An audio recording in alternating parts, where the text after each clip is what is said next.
What's growing on, gardeners? This has been one of the coldest winters I've ever experienced, but there is one crop that doesn't care. And on this 2-minute garden tip, I'm going to show you what the most cold-hardy winter vegetable is. This cold-hardy winter vegetable doesn't care how cold it gets. It can take any cold that's thrown at it. Can you guess what it is?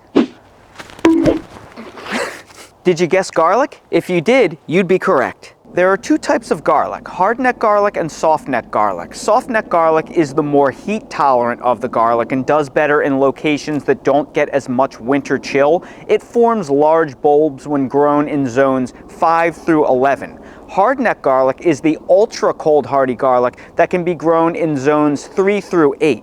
It requires a lot of chill hours, but it has uber cold hardiness. The official growing zone of hardneck garlic is zone 3, but the truth is it can survive down to tundra. It's possible to grow some varieties of hardneck garlic all the way down to zones 1 or 2. Although the thing that hardneck and softneck garlic both have in common is they both hurt just as much when they fall from the sky and hit you in the face. But black eyes aside, all garlic is going to be invincible here where I live in zone 8, hardneck or softneck. And if you live in a super cold winter climate, hardneck garlic is going to be pretty much indestructible. We are getting record-setting cold and snow here in Wilmington, North Carolina this year, and honestly, I'm very concerned about a lot of my brassicas and things like that I have protected under cover. But if there's one thing I will never be concerned about, it is my garlic. There is literally nothing old man winter or Mother Nature can throw at this garlic that will in any way, shape, or form harm it. It doesn't matter how cold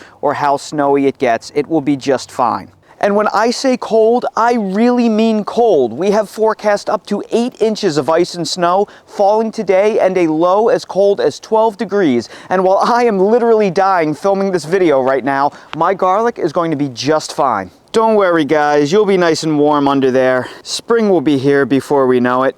Yeah, right. So it does not matter where you live or how cold your winters get, you should be growing garlic over the winter. All that matters is you grow the right type for your climatological zone, hardneck garlic for your very cold zones, softneck garlic for your very warm zones, and if you live in an in-between zone like me, the world is your oyster, you can grow either. This is also a zero maintenance crop in the summer because, believe it or not, garlic is a natural pest repellent, so virtually nothing bothers it. So this is one of those things that you can sow in the late fall, early winter, let it grow, set it and forget it, just keep it mulched and make sure your soil doesn't ever completely dry out, because even in the cold, your garlic still needs water to survive, and you pretty much have yourself the easiest harvest you will ever have. And that's today's 2-minute garden tip. If you're new to the channel, please consider subscribing and hitting the bell to receive new video notifications, and check out our Amazon storefront and spread shop in the video description for a list of the gardening products I use and awesome custom designed apparel and other gear. Your support is greatly appreciated.